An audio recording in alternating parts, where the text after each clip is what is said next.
आज हम लोग देखेंगे ड्यूल नेचर ऑफ मैटर का अगला भाग, जिसमें टॉपिक दिया हुआ है Hallwachs and Lenard experiment to suggest particle nature of light. आपने इससे पहले देखा था कि लाइट में हमारी दो नेचर होती है, ठीक ना? क्या नेचर होती है? वो रे नेचर भी होती है, वेव नेचर भी होती है। और उससे थोड़ा सा हम आगे बढ़े तो आपने ये भी देखा कि वो दो नेचर हमारा किसमें चेंज हुआ? पार्टिकल्स और वेव में। समझ में आ गया? और इससे पहले आपने देखा कि इलेक्ट्रॉन्स इमिशन उसका टाइप भी पढ़ चुके हैं और वर्क फंक्शन भी पढ़ चुके हैं। वर्क फंक्शन का क्या मतलब था? वर्क फंक्शन का मतलब क्या समझती है? किसी इलेक्ट्रॉन्स किसी मेटल सरफेस से इलेक्ट्रॉन को इजेक्ट कराने के लिए जो मिनिमम एनर्जी रिक्वायर्ड होती है उसको हम लोग क्या कहते हैं? वर्क फंक्शन कहते हैं। समझ में आ गया? तो आज हम लोग बात करते हैं उसी के आगे पे, जिसका नाम है Hallwachs and Lenard experiment to suggest particles nature of light. ये बताएंगे कि ये पार्टिकल्स का जो नेचर है लाइट का, वो किस प्रकार का नेचर है। समझ पा रही है? क्योंकि आपने ऑप्टिक्स में पढ़ के रखा है कि इंटेंसिटी डायरेक्टली प्रोपोर्शनल किसका होता है? एम्पलीट्यूड का होता है। जिसका इंटेंसिटी जितना ज्यादा उसका उतना ही ज्यादा क्या होता है? चमक होता है। समझ में आ रहा है? तो क्या वो एक्सपेरिमेंट हमारा सही था? उसको आज हम यहां पे देखेंगे। समझ में आ रहा है? चलिए हम लोग स्टार्ट करते हैं और इसको समझते हैं। इस एक्सपेरिमेंट को करने के लिए ये आपका क्या है? ग्लास का ट्यूब है। ये लिखा हुआ है, देखिए, ग्लास ट्यूब। इस ग्लास ट्यूब पे एक विंडो छोड़ दिया गया। समझ में आ गया? ये विंडो है जहां से हम लाइट को इंसिडेंट करा सके। अब इस ग्लास ट्यूब के अंदर पे हमने क्या रखा? एक मेटल का इलेक्ट्रोड रखा। आप मेटल प्लेट भी बोल सकते हैं, ठीक? और इधर भी हमने एक इलेक्ट्रोड रखा। पहले सेटअप समझिए। और ये दोनों रड को सबसे पहले हम इसका पोटेंशियल को मेजर करने के लिए यहां पे एक क्या लगाए? वोल्ट मीटर लगाए, ठीक? अब वोल्ट मीटर लगाने के बाद में इसको हमने और एक सेटअप दिया, जो रोटरी स्विच से इसको कनेक्ट कर दिया गया। रोटरी स्विच का यह मतलब होता है कि आप यहां पे चाहे तो इसको पॉजिटिव बना सकते हैं और चाहे तो उसको नेगेटिव बना सकते हैं। दूसरी चीज, चाहे तो इसका पोटेंशियल को बढ़ा सकते हैं, चाहे इसका पोटेंशियल को घटा सकते हैं। समझ पा रही है? यह काम है किसका? रोटरी स्विच का। ये आपके घर में मान के चलिए 3 फेज अगर तार घुसा हुआ है, करंट घुसा हुआ है, तो वहां पे आपका चेंजर लगा हुआ है ना, देखें। जब एक फेज में लाइट नहीं है तो दूसरा में आप कर दिए तो दूसरा का कनेक्ट हो गया। उसी तरह से यहाँ पे क्या लगा हुआ है? एक रोटरी स्विच लगा हुआ है। हम जो चाहे इधर से हम लोग इसको इंक्रीज डिक्रीज कर सकते हैं। समझ पा रही है मेरा बात? और इसको ये आपका बैटरी से जोड़ दिया गया है, एक्सटर्नल बैटरी से। और इसका पोटेंशियल को कांस्टेंट रखने के लिए यहां पे एक रेहोस्टेट फिट कर दिया गया है। समझ में आ गया? अब आगे देखिए ये घटनाएं क्या घटती है उसको, कि अब इधर से क्या फोल कराते हैं? लाइट एनर्जी को फोल कराते हैं। किस पे? इस मेटल सरफेस पे, इलेक्ट्रोड पे, ठीक? तो आपने पढ़ा है वर्क फंक्शन में कि किसी मेटल सरफेस पे जब हम लाइट एनर्जी को क्या कराते हैं? फोल कराते हैं, तो वहां का इलेक्ट्रॉन क्या हो जाता है? इजेक्ट हो जाता है। होता है या नहीं होता है? उसको क्या कहते हैं हम लोग? फोटो इलेक्ट्रिक इमिशन कहते हैं, नहीं कहते हैं? तो इसी तरह से यहां से लाइट हमारा इस प्लेट पे क्या हुआ? इंसिडेंट हुआ, फॉल हुआ। अब जैसे ही यहां पे लाइट फॉल हुआ तो यहां का इलेक्ट्रॉन क्या होगा? इजेक्ट होगा। कब इजेक्ट होगा? जब ये हमारा वर्क फंक्शन के बराबर हो। अगर वर्क फंक्शन से कम है तब इलेक्ट्रॉन इजेक्ट नहीं होगी। लेकिन हमको मालूम है कि हमको इलेक्ट्रॉन इजेक्ट कराना है तो कम से कम उतना हम एनर्जी जरूर देंगे ताकि यहां से इलेक्ट्रॉन इजेक्ट हो जाए। समझ रही है? अब मान के चलते हैं कि ये प्लेट आपका इलेक्ट्रॉन इमिटर है। यहां से क्या निकल रहा है? इलेक्ट्रॉन्स निकल रहा है। और ये प्लेट को हम क्या रख देते हैं? पॉजिटिव रख देते हैं। समझ पा रही है? मेरे बात को ध्यान से सुनना कि ये इलेक्ट्रॉन्स का क्या है? इमिटर। यहां से क्या निकल रहा है? इलेक्ट्रॉन इजेक्ट हो रही है। किसकी पढ़ने से? लाइट एनर्जी की पढ़ने से। और ये प्लेट को हम क्या रख देते हैं, पॉजिटिव रख देते हैं।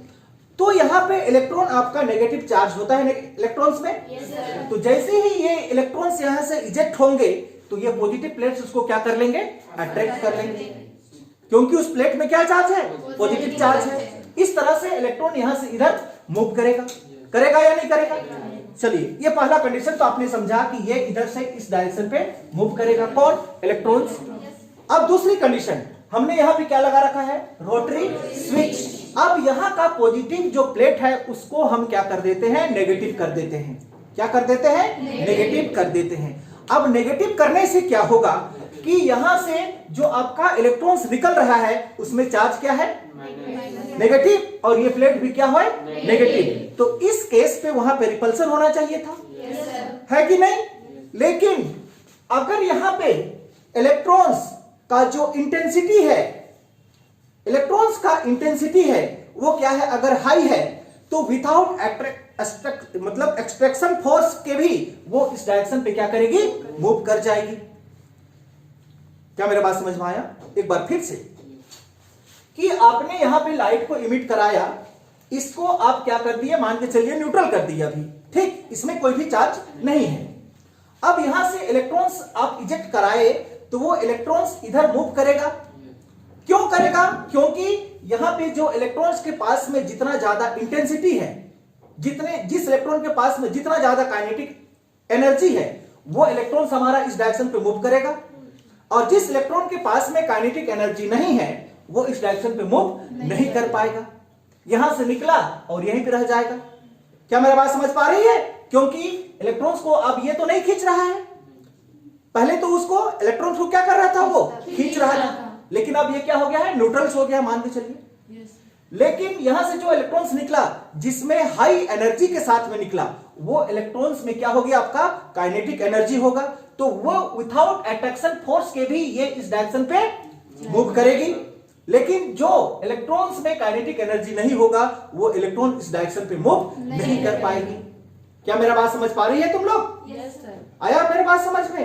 कहने का मतलब है कि मान के चलिए कोई गड्ढा में आप गए, ठीक ना, वहां कीचड़ है, ठीक, उस कीचड़ में आप कम स्पीड के साथ में पत्थर मारेंगे तो वहां का कीचड़ आपका बाहर नहीं निकलेगा, थोड़ा सा वहीं से निकलेगा और वहीं पे गिर जाएगा। लेकिन आप उस कीचड़ को जोर से पत्थर मार देंगे तो वो कीचड़ आपका उधर निकल के चला जाएगा। नहीं समझ में आ गया? तो यही घटना यहां भी घट रही है कि जिस इलेक्ट्रॉन्स में ज्यादा क्या हुआ, आपका लाइट एनर्जी पड़ा, उसमें ज्यादा काइनेटिक एनर्जी हो गया। समझ पाई? तो वो विदाउट अट्रैक्शन के भी ये इस डायरेक्शन पे क्या करेगा, मूव करेगा। समझ में आ रहा है मेरा बात? अब इसको क्या कर देते हैं, नेगेटिव बना देते हैं हम, क्योंकि हमारे पास रोटरी स्विच है। अगर नेगेटिव बनाते हैं तो इलेक्ट्रॉन इलेक्ट्रॉन के बीच में क्या होता है, रिपल्सन होता है। लेकिन अगर कोई ऐसा इलेक्ट्रॉन हो जिसके पास में हाई इंटेंसिटी हो, उच्च काइनेटिक एनर्जी हो, तो वो रिपल्सन के केस में भी क्या करेगा, इस डायरेक्शन पे मूव कर जाएगा। नहीं करेगा? समझ पा रही है तुम लोग? नहीं चाहते हुए भी क्या करेगा, वो आगे की ओर बढ़ेगा। क्यों बढ़ेगा? क्योंकि उसमें हमारा बहुत ज्यादा काइनेटिक एनर्जी है। समझ पा रही है? अब ये एक्सपेरिमेंट में देखिए कि इसमें हमारे पास में जो फ्रीक्वेंसी हम लोग लेंगे वो फ्रीक्वेंसी कैसे कैसे होगा कि हम यहाँ पे जो लाइट लेंगे वो लाइट का कलर क्या होगा, अलग अलग होगा। क्योंकि हम जानते हैं कि हर एक कलर का फ्रीक्वेंसी क्या होता है, अलग अलग है। अगर हमने रेड लिया तो उसका फ्रीक्वेंसी अलग होगा, ब्लू लिया तो उसका फ्रीक्वेंसी अलग होगा, येलो लिया तो उसका फ्रीक्वेंसी अलग होगा। तो फ्रीक्वेंसी को बदलने के लिए हम किसको बदलेंगे, कलर ऑफ लाइट को बदलेंगे। समझ में आ गया? अब यहां पे इंटेंसिटी को बदलने के लिए हम किसको बदलेंगे, ध्यान से समझिए। इंटेंसिटी को बदलने के लिए किसको बदलेंगे, उसका पावर को बदलेंगे। समझ पा रही है? इंटेंसिटी को बदलने के लिए बल्ब का किसको बदलेंगे, पावर को बदलेंगे। चलिए सबसे पहले हम 400 वाट का बल्ब लिए, ठीक, उसका इंटेंसिटी दूसरा होगा। फिर उस बल्ब की जगह में हमने क्या रख दिया, 200 वाट का बल्ब रखा, तो उसका इंटेंसिटी अलग होगा। 100 वाट का बल्ब का इंटेंसिटी अलग होगा। चमक का मतलब समझ में आता है ना? अब जितना ज्यादा वाट का बल्ब लगाएंगे उसमें उतना ज्यादा रोशनी निकलती है। नहीं समझ में आ गया? तो इंटेंसिटी को बदलने के लिए हम क्या करेंगे, अलग अलग प्रकार की वाट की बल्ब की यूज करेंगे। समझ पा रहे हैं? 400 वाट का बल्ब यूज किए तो वहां उसका इंटेंसिटी क्या होगा? अलग होगा। 200 वाट का बल्ब यूज किए तो उसका इंटेंसिटी क्या होगा? अलग होगा। 400 वाट का बल्ब का इंटेंसिटी 200 वाट की बल्ब की अपेक्षा में ज्यादा होगा, इसीलिए तो उसमें ज्यादा चमक मिलती है। समझ पा रही है मेरा बात? आगे देखिए हमने क्या लिखा, हमने ये भी जान के रखा, according to wave theory intensity of light is directly proportional to the amplitude of wave. ये आप पढ़ के रखे हैं, ये हम जान के रखे हैं। लेकिन ये एक्सपेरिमेंट क्या बताता है कि क्या ये हमारा रिलेशन सही है या नहीं है, इसको आज हम लोग जानेंगे। ठीक है, चलिए अब ध्यान से देखिएगा। अब हम इसको एक्सपेरिमेंटल में चलते हैं कि हमने सिर्फ अभी रेड कलर का बल्ब लिया, याद रखिएगा क्या लिए? रेड कलर का बल्ब लिया, केवल क्या है? रेड कलर का एक बल्ब लिए, मतलब फ्रीक्वेंसी इस केस में क्या होगा आपका? सेम। रेड कलर का बल्ब लिया हमने, एक ही कलर का बल्ब लिया तो उसका फ्रीक्वेंसी क्या होगा? सेम होगा। और उस बल्ब में हम अलग अलग वाट का बल्ब को यूज करेंगे। समझ पा रही है मेरा बात? चलिए ध्यान से समझिए इधर कि यहां पे ये आपको I1 दिखाई देता है क्या आपको? चलिए इस I1 को जानने के लिए हम रेड कलर का बल्ब लिए, लेकिन वो रेड कलर का बल्ब 100 वाट का है। समझ में आ गया? रेड कलर का बल्ब क्या है? 100 वाट का है।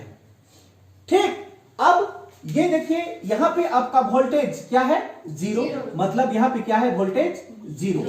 समझिएगा ये पॉइंट को। ठीक, अब वोल्टेज को क्या कर रहे हैं आप? बढ़ा रहे हैं, बढ़ा रहे हैं तो इस बल्ब का इंटेंसिटी थोड़ा सा यहां पे बढ़ा। किसको बढ़ा रहे हैं? वोल्टेज को बढ़ा रहे हैं, तो इसका थोड़ा सा चमक क्या हुआ? बढ़ा। आई का मतलब क्या हुआ? इंटेंसिटी। और थोड़ा सा वोल्टेज को बढ़ाए तो इसी बल्ब का चमक और थोड़ा सा बढ़ेगा। बढ़ेगा या नहीं बढ़ेगा? क्या बढ़ रहा है आपका? इंटेंसिटी बढ़ रहा है। और बढ़ाइए वोल्टेज को, और क्या बढ़ रहा है आपका? इंटेंसिटी। अब देखे है ना कि जैसे जैसे वोल्टेज बढ़ता है तो आपका बल्ब भी क्या होता है? ज्यादा जलने लगता है, ज्यादा ग्लो करने लगता है। तो यहां पे हमारा क्या था? 0। अब हमने क्या किया? वोल्टेज को बढ़ाना शुरू किया, थोड़ा सा बढ़ाए तो हमको ये चमक मिला यहां पे, और थोड़ा सा वोल्टेज बढ़ाए और चमक मिला, और वोल्टेज को बढ़ाए और चमक मिला। समझ पा रही है? उसी तरह से अब ऐसा वोल्टेज को बढ़ाते बढ़ाते जाएंगे तो एक ऐसा समय आएगा कि आप कितना भी वोल्टेज को बढ़ा ले उसका चमक नहीं बढ़ेगा। मेरा बात समझ में आया? कितना भी वोल्टेज को बढ़ा दें तो उसका इंटेंसिटी अब नहीं बढ़ने वाला है। समझ पा रही है कि यहां पे जाके आपका क्या हो जाएगा? फिक्स हो जाएगा।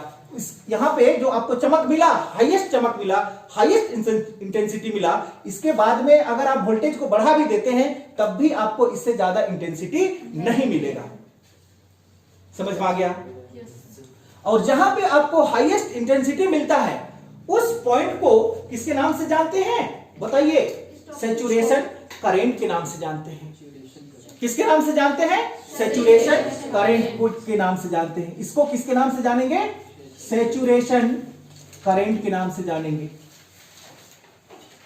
ये सैचुरेशन करंट समझ पाई? एक बार और समझ लो, उसके बाद लिखना तो बहुत सब में है, लेकिन पहले आप समझिए कि यहां पे अभी वोल्टेज क्या है? 100 वाट बल्ब की 0 है। ठीक, अब आप वोल्टेज को क्या कर रहे हैं? बढ़ा रहे हैं। यहां पे हमारा रोटरी है कि नहीं है? वोल्टेज को बढ़ाए तो वो बल्ब चमकने लगा, और वोल्टेज को बढ़ाए और थोड़ा सा ज्यादा चमकने लगा, फिर और बढ़ाए और चमकने लगा। इस तरह से चमकते चमकते वो पूरा चमक जाएगा। और जब एक ऐसा पोजीशन मिलेगा कि आप वोल्टेज को बढ़ाएंगे भी तो वो बल्ब और उससे ज्यादा ग्लो नहीं कर सकता है। करेगा? नहीं करेगा। तो जहां तक वो मैक्सिमम ग्लो करता है वो पॉइंट क्या कहलाता है? सैचुरेशन करंट कहलाता है। क्योंकि उससे ज्यादा आप कितना भी वोल्टेज आगे बढ़ा दें तो वो बल्ब उससे ज्यादा ग्लो नहीं करेगा। समझ में आई बात? चलिए अब समझते हैं यहां पे कि अब क्या करते हैं? वोल्टेज को आप डिक्रीज करना शुरू करते हैं। समझ में आ गया?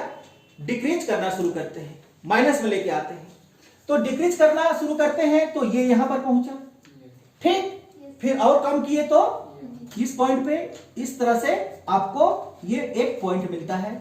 और ये एक ऐसा पॉइंट है जहां पे आपका इलेक्ट्रॉन ट्रांसफर करना क्या हो जाता है, बंद हो जाता है।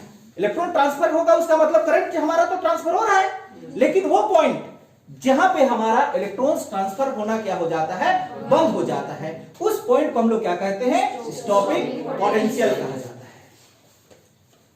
क्या मेरा बात समझ पाई? Yes sir. अब चलिए, ये तो हमारा 100 वाट बल्ब की बात हुई।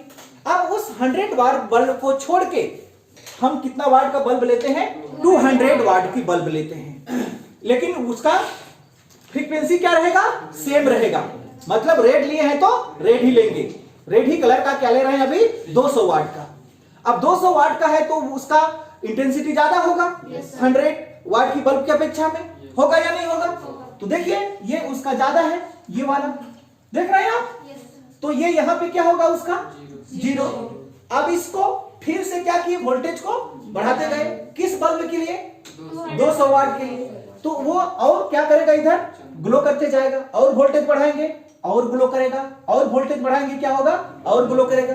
लेकिन एक ऐसा और पोजीशन मिलेगा उस बल्ब के लिए जहां पे वो ग्लो करना क्या होगा, बंद कर देगा, उससे ज्यादा ग्लो करेगा ही नहीं। समझ में आ गया? तो वो पॉइंट उस बल्ब का क्या कहलाएगा, सैचुरेशन करंट कहलाएगा।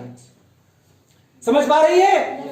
उसी तरह से वोल्टेज को और हम क्या करें, आप डाउन करते हैं, डाउन करते हैं तो ये फिर से क्या होगा, धीरे धीरे कम आएगा इस तरह से, और उसको भी एक ऐसा पोजीशन मिलेगा जहां पे इलेक्ट्रॉन्स का ट्रांसफर बंद हो जाएगा, तो उसके लिए भी क्या होगा, स्टॉपिंग पोटेंशियल कहलाएगा वो पॉइंट। 400 वाला बल्ब यूज करते हैं तो उसका इंटेंसिटी और थोड़ा सा हाई होगा, होगा या नहीं होगा? तो जैसे जैसे आप उसको भी क्या करते हैं, वोल्टेज को बढ़ाते हैं तो उसका भी इंटेंसिटी क्या होते जाता है, बढ़ते जाता है। लेकिन एक ऐसा पॉइंट मिलता है जहां पे उसका इंटेंसिटी क्या हो जाता है, बंद हो जाता है। अब कितना भी वोल्टेज दे तो उसका इंटेंसिटी नहीं बढ़ने वाला है, तो वो पॉइंट उसके लिए क्या कहलाएगा, सैचुरेशन करंट। अब इसके लिए भी हम बात करें तो ये भी क्या होगा, धीरे धीरे डिक्रीज होगा, और इस पॉइंट पे क्या हो जाएगा, इलेक्ट्रॉन्स को ट्रांसफर करना बंद करेगा। तो इस पॉइंट को हम लोग क्या कहेंगे, स्टॉपिंग पोटेंशियल कहेंगे। अब समझिए यहां पे कि ये जो आपका इंटेंसिटी है, समझ रहे हैं, ये क्या है आपका इंटेंसिटी है। देखिए इंटेंसिटी क्या हो रहा है, इंक्रीज हो रहा है, दे करेंट इंक्रीज। अगर आपका इंटेंसिटी क्या हो रहा है, बढ़ रहा है, तो साथ में आपका क्या बढ़ रहा है, करंट भी बढ़ रहा है। बढ़ रहा है कि नहीं बढ़ रहा है? अब ध्यान से देखिएगा नीचे कि stopping potential, it is negative value, किसका value, negative value of that potential which give to positive plate. मतलब ये पॉजिटिव प्लेट्स को, इस प्लेट को, पॉजिटिव प्लेट्स को क्या दे रहा था, इलेक्ट्रॉन्स दे रहा था, तभी तो हमारा करंट सप्लाई हो रहा था। Which give to positive plate just stop the current. अगर इधर से करंट क्या जाना बंद हो जाए तो वहां पे क्या हो जाएगा, करंट हमारा स्टॉप हो जाएगा, तो वहां पे आपको पोटेंशियल मिलेगा, नहीं मिलेगा। वही पॉइंट क्या कहलाता है आपका, स्टॉप पोटेंशियल। और ये पॉइंट आपका वो पॉइंट है जहां से हमारा इलेक्ट्रॉन्स क्या हो जाती है, ट्रांसफर होना बंद हो जाती है। समझ में आ गया? अब यहां पे देखिए कि किसी भी फ्रीक्वेंसी हमारा क्या है, सेम है, ये बड़ी बात आपको बता रहे हैं। फ्रीक्वेंसी क्या है, सेम है, लेकिन इंटेंसिटी सबका क्या है, अलग अलग है या नहीं है? फ्रीक्वेंसी का मतलब समझ में आया कि ये हमने यहाँ पे 3 बल्ब यूज किया, तीनों बल्ब एक ही कलर का है। बल्ब एक कलर का है मतलब उसका फ्रीक्वेंसी सेम होगा, और यहाँ पे बल्ब का वाट यानी कि पावर अलग अलग है, मतलब उसका इंटेंसिटी अलग होगा। तो ये ग्राफ क्या शो करता है कि इंटेंसिटी अगर आपका अलग है और फ्रीक्वेंसी क्या हो, सेम हो, तो सबका स्टॉपिंग पोटेंशियल एक ही पॉइंट होता है। समझ में आ गया? स्टॉपिंग पॉइंट क्या होता है, एक ही पॉइंट होता है। समझ में आ रहा है? ये बात समझ में आया? तो इसका कंक्लूजन को देखिए, इसका कंक्लूजन क्या लिखा हुआ है current depend upon intensity. Current किस पर निर्भर करता है? इंटेंसिटी पर निर्भर करता है। And stopping potential is independent of intensity, जबकि हमारा स्टॉपिंग पोटेंशियल इंटेंसिटी पर निर्भर नहीं करता है। देखिए, ये 400 वाट है, ये 200 वाट है, ये 100 वाट है, सबका स्टॉपिंग पोटेंशियल क्या है? सेम पॉइंट है। उसका क्या मतलब कि ये हमारा इंटेंसिटी पर निर्भर नहीं कर रहा है। समझ पा रही है? जबकि यहां पे हमने क्या किया, इसका फ्रीक्वेंसी सेम रखा था और इंटेंसिटी क्या लिए हम लोग? अलग अलग लिए। अलग अलग लेने के बाद भी सबका हमारा स्टॉपिंग पोटेंशियल क्या है? सेम है। इसीलिए यहां पे लिखा हुआ है stopping potential is independent of intensity. Stopping potential intensity पे निर्भर नहीं करता है। समझ में आ गया? जबकि करंट हमारा इंटेंसिटी पर निर्भर करता है। समझ पा रही है? चलिए आगे बढ़ते हैं हम लोग और देख लेते हैं आगे क्या होता है। अब हम क्या करेंगे, यहां पे कलर को बदल देंगे। समझ पा रही है? अब क्या करेंगे, कलर को बदलेंगे। अभी हमने सिर्फ एक ही कलर लिया था और उस कलर का अलग अलग वाट का बल्ब यूज किया था, तब हमको ये रिजल्ट मिला। ठीक, अब हम क्या करेंगे, कलर को ही चेंज कर देंगे और इंटेंसिटी फिक्स रखेंगे। ध्यान से देखिए, समझिएगा मेरा बात को। अभी हमने फिक्स किसको रखा था? फ्रीक्वेंसी को। और डिफरेंट किसको किया था? इंटेंसिटी को।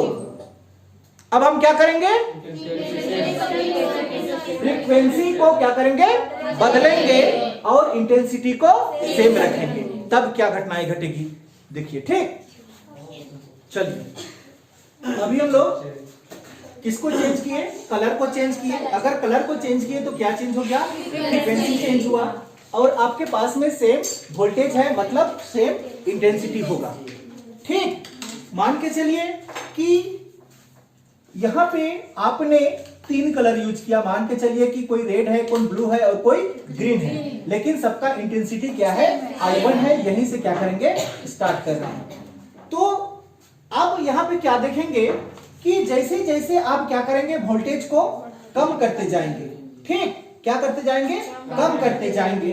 तो इसका स्टॉपिंग पोटेंशियल पाने के लिए जिसका क्या ज्यादा रहे, फ्रीक्वेंसी ज्यादा रहेगा, उसके लिए हमको ज्यादा वोल्टेज को क्या करना होगा, कम करना होगा। समझ में आ गया? कहने का मतलब है कि ध्यान से देखिए कि इसका फ्रीक्वेंसी क्या है, कम है। V1 का फ्रीक्वेंसी क्या है, कम है, जबकि V3 का फ्रीक्वेंसी ज्यादा है। तो इसको अगर आप -10 वोल्टेज में क्या करते हैं, स्टॉप पोटेंशियल करा सकते हैं, लेकिन V3 वाला को आप -10 में स्टॉप पोटेंशियल नहीं करा सकते हैं। उतना में उस वोल्टेज में वहां से इलेक्ट्रॉन इमिट होते रहेगी। समझ में आ गया? तो क्या देखिए आप कि जैसे ही आप वोल्टेज को क्या करते हैं, कम करते हैं, तो ये इस तरह से क्या होते जाता है, कम होते जाता है। और ये पॉइंट, इसके लिए आपको स्टॉप पोटेंशियल मिलता है, इस पॉइंट के लिए। समझ में आ गया? लेकिन जिसका फ्रीक्वेंसी ज्यादा है, समझ में आ रहा है, उसको इस वोल्टेज पे स्टॉपिंग पोटेंशियल नहीं मिलता है।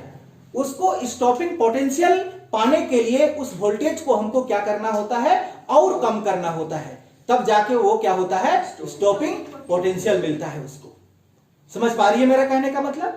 कि आपने मान के चलिए इसको -10 वोल्ट में स्टॉपिंग पोटेंशियल लाया, लेकिन जिसका फ्रीक्वेंसी हाई है उसको -10 वोल्ट में आप स्टॉपिंग पोटेंशियल नहीं ला सकते हैं। समझ पा रही है? तो उसको स्टॉपिंग पोटेंशियल लाने के लिए आपको क्या करना होगा, नेगेटिव वोल्टेज को बढ़ाना होगा। देखिए बढ़ रहा है। Yes, sir. तो यहां पे इसका क्या मिलेगा आपको, स्टॉपिंग पोटेंशियल मिलेगा। अगर किसी का फ्रीक्वेंसी और ज्यादा है तो उसका स्टॉपिंग पोटेंशियल लाने के लिए हमको नेगेटिव वोल्टेज को और बढ़ाना होगा। समझ में आ रही है बात? Yes, sir. तो इसका फ्रीक्वेंसी ज्यादा है, इसलिए इसका स्टॉपिंग पोटेंशियल हमको इस पॉइंट पे मिला। लेकिन सबका इंटेंसिटी क्या था, हमारा सेम था या नहीं था? तो यहां पे क्या बात समझ में आता है आप लोगों को कि इंटेंसिटी सेम रहने से और फ्रीक्वेंसी बदलने से आपका स्टॉपिंग पोटेंशियल भी बदल जाता है। समझ में आया मेरा बात? और पीछे वाला में आपने क्या पढ़ा था? इंटेंसिटी अगर अलग अलग भी हो, इंटेंसिटी अलग भी हो, लेकिन सबका पोटेंशियल स्टॉपिंग पोटेंशियल क्या होता है? सेम होता है। किस केस में? जब उसका इंटेंसिटी अलग अलग हो, तब इंटेंसिटी अगर अलग भी हो तब उसका स्टॉपिंग पोटेंशियल क्या होता है? सेम होता है। लेकिन अगर फ्रीक्वेंसी अलग अलग हो तो उसका स्टॉपिंग पोटेंशियल भी क्या होगा? डिफरेंट होता है। समझ में आया बात? यही चीज यहां पे दिखा रहा है। समझ में आ गया? देखिए इसका कंक्लूजन क्या लिखा हुआ है। सैचुरेशन करंट इज सेम, ये सैचुरेशन पोटेंशियल है, मतलब करंट क्या है? सेम। स्टॉपिंग पोटेंशियल चेंज, लेकिन उसका स्टॉपिंग पोटेंशियल क्या हुआ है? बदला हुआ है। विथ फ्रीक्वेंसी, किसके साथ? फ्रीक्वेंसी के साथ। समझ में आ रहा है मेरे कहने का मतलब? मतलब फ्रीक्वेंसी के ऊपर कौन डिपेंड करता है? Stopping potential. इसी को इसका कंक्लूजन लिखा गया है। देखिए, stopping potential give measure of kinetic energy with photo electron. यहां पे स्टॉपिंग पोटेंशियल क्या कर रहा है कि यहां से निकलने वाला जो इलेक्ट्रॉन्स है उसका काइनेटिक एनर्जी कितना है, और वो किस में डिपेंड किया? आपका फ्रीक्वेंसी पे डिपेंड किया कि इससे निकलने वाला जो इलेक्ट्रॉन्स है उसका काइनेटिक एनर्जी क्या है? कम है। इसलिए यहीं पे इसको क्या मिल गया? स्टॉपिंग पोटेंशियल मिला। जबकि इस फ्रीक्वेंसी का जो इलेक्ट्रॉन्स का काइनेटिक एनर्जी क्या है? ज्यादा है। आपको हम बताए थे यहाँ पे जिसका काइनेटिक एनर्जी कम होगा वो कम ही यहीं आसपास क्या हो जाएगा? रुक जाएगा। ये अगर हमारा न्यूट्रल है तब भी, लेकिन जिसका काइनेटिक एनर्जी ज्यादा है वो क्या होगा? ये आगे की ओर मूव कर जाएगा। अगर और ज्यादा है तो वो और ज्यादा तेजी से क्या करेगा? आगे की ओर मूव करेगा। लेकिन जिसका काइनेटिक एनर्जी कम है वो आगे की ओर मूव नहीं कर पाएगा। यही घटनाएं यहीं पे घट रही है कि इसका काइनेटिक एनर्जी क्या है? कम है। इसलिए यहाँ पे क्या मिल रहा है आपको? जल्दी स्टॉपिंग पोटेंशियल मिल रहा है। जबकि इस फ्रीक्वेंसी का इलेक्ट्रॉन्स का काइनेटिक एनर्जी क्या है? इसकी अपेक्षा में ज्यादा है। तो उसको रोकने के लिए हमको ज्यादा नेगेटिव में जाना होगा, तभी वो क्या हो जाएगा? रुकेगा। समझ पा रही है? उसी तरह से और उसका फ्रीक्वेंसी को बढ़ा देते हैं तो उसका काइनेटिक एनर्जी क्या हो जाएगा? और बढ़ेगा। तो उसको रोकने के लिए हमको और नेगेटिव में जाना होगा। समझ पा रही है?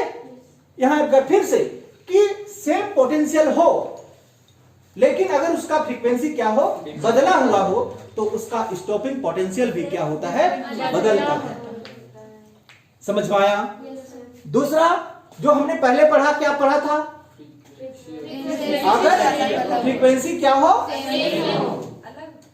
फ्रीक्वेंसी सेम हो और इंटेंसिटी अलग हो, तब भी हमारा स्टॉपिंग पोटेंशियल सेम होता है। समझ में आ गया? अब थोड़ा सा पीछे चलते हैं। आपने देखा था वेब थ्योरी में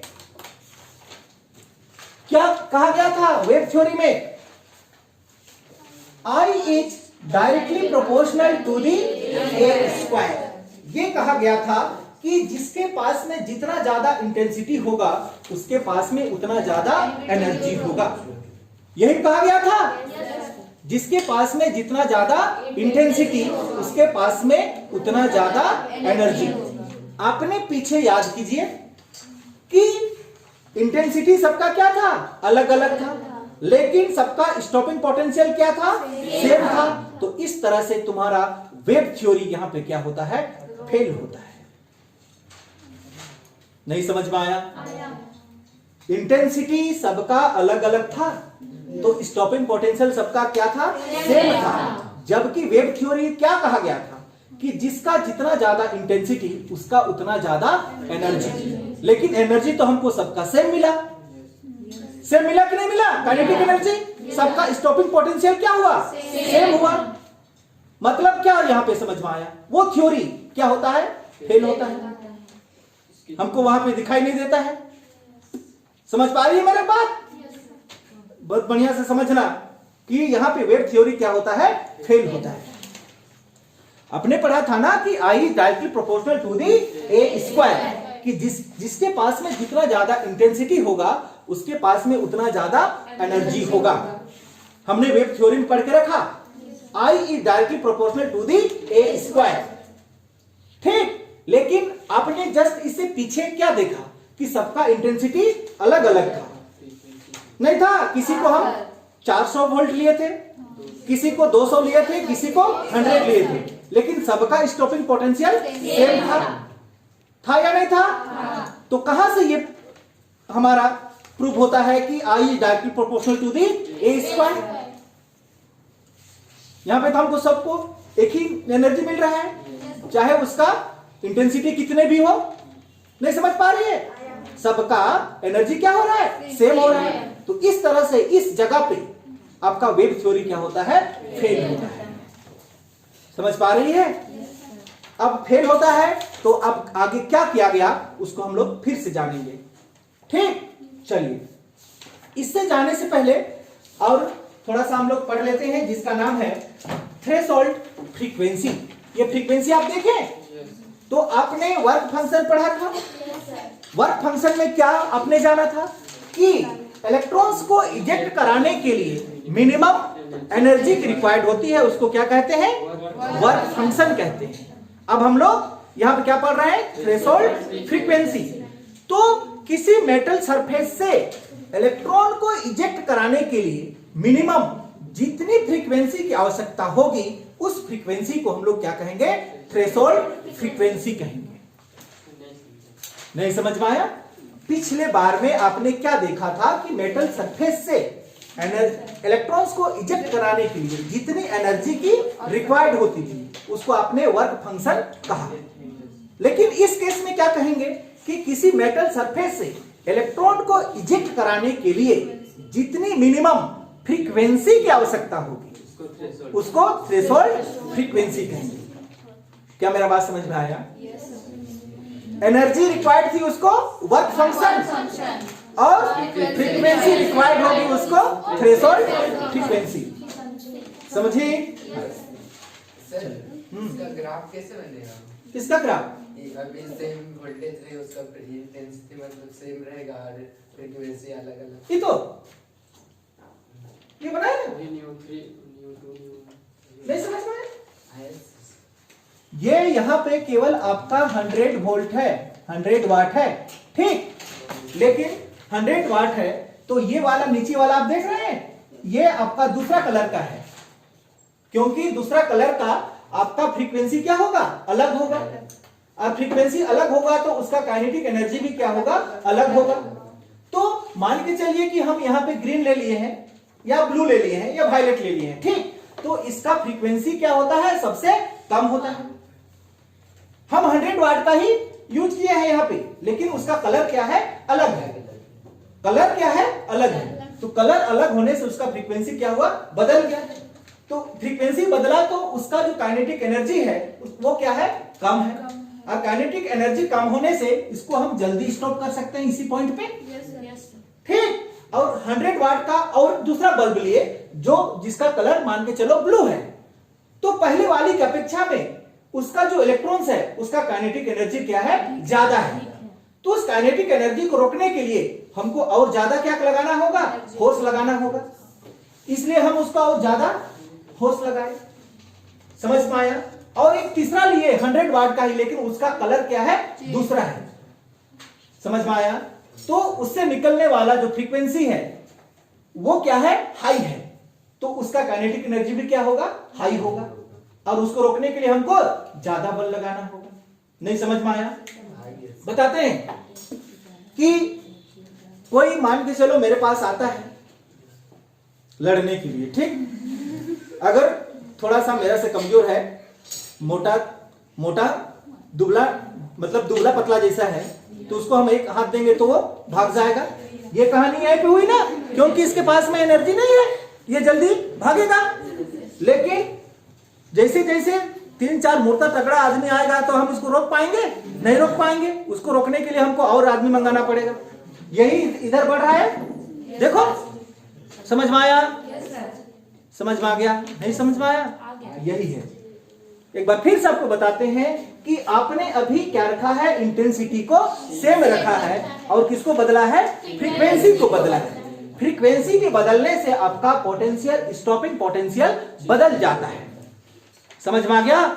जबकि इंटेंसिटी को बदलने से और फ्रीक्वेंसी को सेम रखने से आपका स्टॉपिंग पोटेंशियल नहीं बदलता है। और यही कारण है कि आपका वेव थ्योरी क्या हो रहा है, फेल हो रहा है। क्लियर? जिसके पास में जितना ज्यादा इंटेंसिटी उतना ज्यादा एनर्जी होना चाहिए था, लेकिन यहां पे वैसा नहीं है, सबका सेम है। मतलब वेव थ्योरी इस केस में क्या हो रहा है, फेल हो रहा है। Clear? Threshold frequency, threshold frequency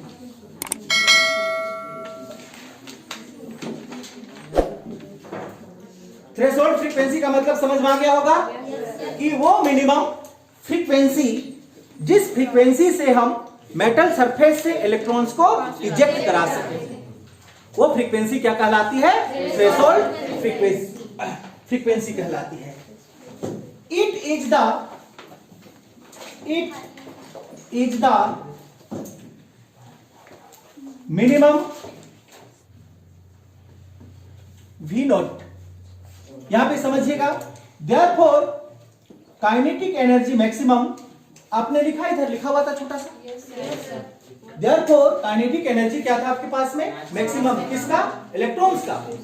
क्या लिखे थे आप, हाफ mv स्क्वायर, ये लिखे थे या नहीं लिखे थे? तो इसका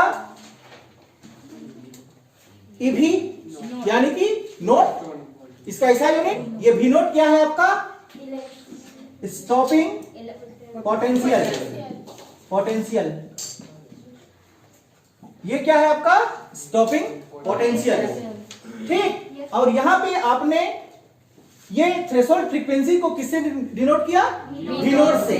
उसका मतलब हुआ कि therefore threshold frequency equal to h का मतलब जानते हैं, प्लैंक कांस्टेंट। h का मतलब क्या होता है, प्लैंक कांस्टेंट। ये इस वैल्यू लगता है यहां पे किसका, प्लैंक कांस्टेंट का। और आपके पास में थ्रेशोल्ड फ्रीक्वेंसी का आप रिप्रेजेंट किससे किए हैं, न्यू नोट से। समझ में आया? इस तरह से ये आपका क्या बनता है, थ्रेशोल्ड फ्रीक्वेंसी बनता है। कि आपने वर्क फंक्शन पढ़ा, तो वर्क फंक्शन का काम क्या था, इलेक्ट्रॉन्स को इजेक्ट कराना, ये था। और थ्रेशोल्ड फ्रीक्वेंसी का काम क्या है,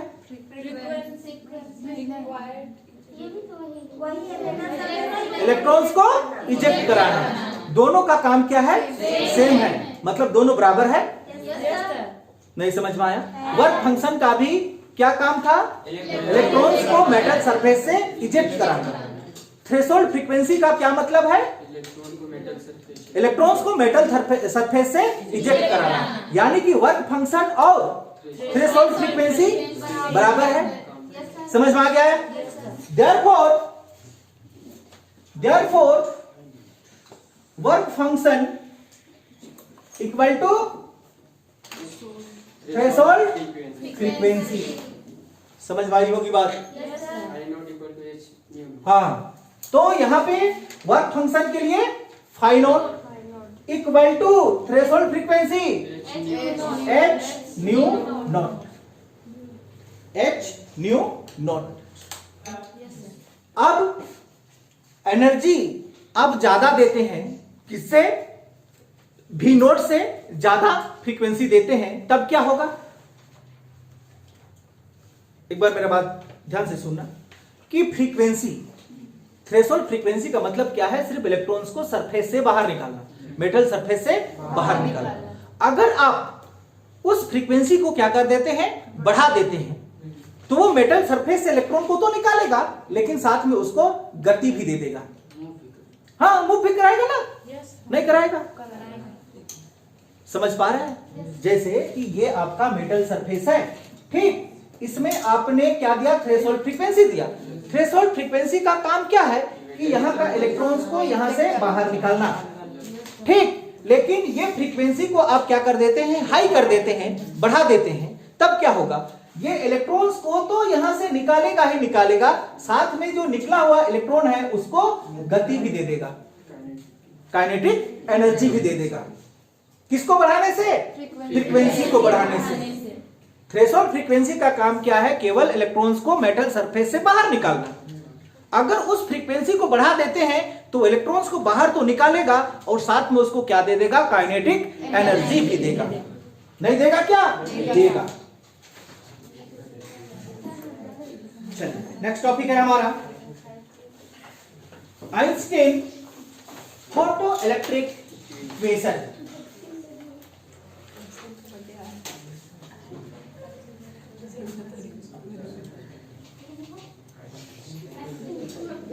इक्वेशन यहां पे ये मेटल सरफेस है, क्या है ये, मेटल का सरफेस, मेटल सरफेस। इस मेटल सरफेस से आप इलेक्ट्रॉन्स को क्या कराना है, इजेक्ट कराना है। तो यहां से आप क्या देंगे, एनर्जी देंगे, ठीक। कितना एनर्जी देंगे, चलिए ध्यान से देखिएगा, एनर्जी कितना देंगे, h न्यू एनर्जी देंगे।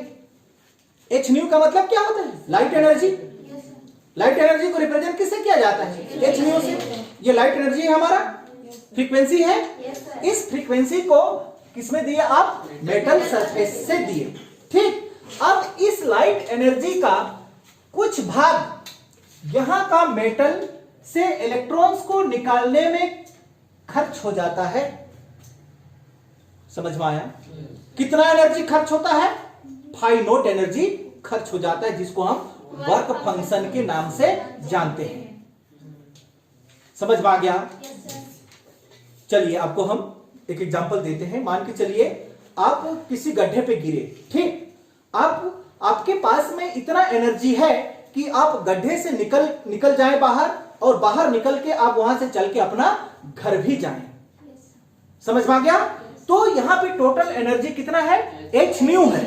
इस टोटल h न्यू एनर्जी में से कुछ एनर्जी यहां का इलेक्ट्रॉन्स को मेटल सरफेस से बाहर निकालने में खर्च हो जाती है, और उस एनर्जी को हम किसके नाम से जानते हैं, वर्क फंक्शन। जानते हैं ना, फाइ नॉट। अब इसमें कुछ एनर्जी क्या हुआ है, बचा हुआ है, ठीक। वो बचा हुआ एनर्जी यहां से निकला हुआ इलेक्ट्रॉन्स को गति करा देता है। क्या मेरा बात समझ में आया? बचा हुआ एनर्जी क्या करा देता है, गति करा देता है, यानी कि काइनेटिक एनर्जी में भेज देता है। समझ में आया मेरा बात? तो यहां पे आप क्या समझे, यहां पे दो प्रकार की एनर्जी लग रहा है कि एक क्या लग रहा है आपका, वर्क फंक्शन। इसका काम क्या, इलेक्ट्रॉन्स को मेटल सरफेस से बाहर निकालना, और जो बचा हुआ एनर्जी है वो इलेक्ट्रॉन्स को क्या दे रहा है, गति दे रहा है। कौन सा गति दे रहा है, काइनेटिक एनर्जी दे रहा है। किसको, इलेक्ट्रॉन्स को, mv²। क्या मेरा बात समझ में आया? तो यहां पे आपका ये h न्यू किसके बराबर हुआ, फाइ नॉट प्लस के, फाइ नॉट प्लस के ई के बराबर हुआ। नहीं समझ में आया? देखिए टोटल एनर्जी आपके पास में कितना, h न्यू। इसको हम लिख देते हैं, ध्यान से देखिएगा, total energy h nu energy. समझ में आ गया? चलिए यहां पे overcome to metal surface barrier comes out of electrons, और इसको हम किसके नाम से जानते हैं, वर्क फंक्शन के नाम से जानते हैं। तो देयरफॉर टोटल एनर्जी आपके पास में कितना, h न्यू। एच न्यू आधा एनर्जी कहां पे लगा? इलेक्ट्रॉन्स को मेटल सरफेस से बाहर लाने में। उसको किसके नाम से जाने? वर्क फंक्शन, मतलब फाइव नॉट प्लस उसको आधा एनर्जी कहां पे खपत हुआ? वेलोसिटी देने में, गति देने में, जो किसके बराबर होता है? काइनेटिक एनर्जी के बराबर। तो यहां पे क्या लिखते हैं हम लोग? Kinetic energy. आगे ध्यान दीजिए। और एच न्यू इक्वल टू, ये आपका फाइव नॉट है? नहीं है? है। Five not plus kinetic energy आप जानते हैं एम भी स्क्वायर, और एच भी इक्वल टू, ध्यान दीजिए क्या लिखा हुआ है? फाइव नॉट किसके बराबर? एच न्यू नोट के बराबर। अभी तो पढ़े? प्लस 1/2 एम भी स्क्वायर, और 1/2 एम भी square equal to h nu minus h nu not. होगा क्या? ये प्लस में है, इधर लाए तो क्या हो गया? माइनस हो गया।